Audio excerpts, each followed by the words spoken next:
Magandang buhay, mga kasimbahay. Panibagong araw na naman upang tayo ay magnilay. Samahan ninyo ako, ating pakinggan ang Ebanghelyo sa araw na ito.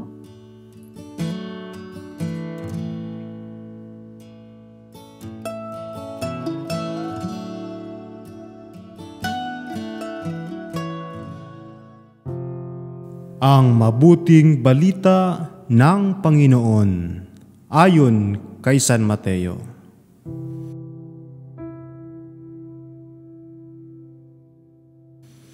Noong panahong iyon, nang makita ni Jesus ang napakakapal na tao, umahon siya sa bundok. Pagkaupo niya'y lumapit ang kanyang mga alagad at sila'y tinuruan niya ng ganito. Mapalad ang mga aba na wala nang inaasahan kundi ang Diyos, sapagkat makakasama sila sa kanyang kaharian.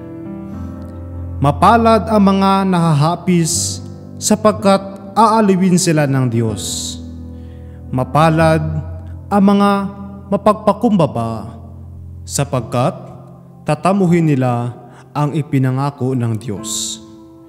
Mapalad ang mga nagmimithing makatupad sa kalooban ng Diyos, sapagkat ipagkakaloob sa kanila ang kanilang minimithi. Mapalad ang mga mahabagin, sapagkat kahahabagan sila ng Diyos. Mapalad ang mga may malinis na puso, sapagkat makikita nila ang Diyos. Mapalad ang mga gumagawa ng daan sa ikipagkakasundo, sapagkat sila ituturing ng Diyos na mga anak niya. Mapalad ang mga pinag-uusig dahil sa kanilang pagsunod sa kalooban ng Diyos, sapagkat makakasama sila sa kanyang kaharian. Mapalad kayo kapag dahil sa ikay inaalimura na kayo ng mga tao, pinag-uusig at pinagwiwikaan ng lahat ng uri ng kasamaan na pawang kasinungalingan. Magdiwang kayo at magalak, sapagkat malaki ang inyong kantipala sa langit. Ang mabuting balita ng Panginoon. Pagsasadiwa.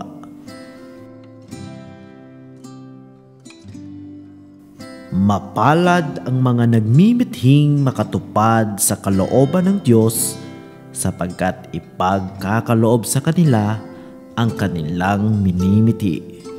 Ginugunita natin ngayon ang araw ng lahat ng mga banal. Sila na mayroong maalab na adikaing sundin ang kalooban ng Diyos. Naintindihan nila na ang tunay na kaligayahan ay matatagpuan sa piling ng Diyos at sa pamumuhay ng ayon sa kanyang pag-ibig. Hindi madaling maging banal, ngunit hindi imposible. Makikita natin na ang mga banal ay tao ring katulad natin. Namuhay din sila dito sa mundong nababalot ng kadiliman, ngunit hindi nila hinayaan na alisin ng kadiliman ang kanilang pagtingin kay Jesus. Nanatili silang nakatuon kay Jesus. Ipinapaalala ng mga banal sa atin na laging tumingin kay Jesus upang hindi mapariwara at matamo ang ganap at dalisay na kagalakang inaasam natin. Pagsasagawa.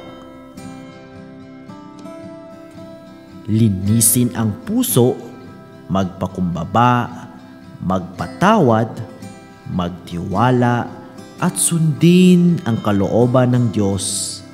Ito ang daan tungo sa ganap na kagalakan, kapayapaan, at kabanalan.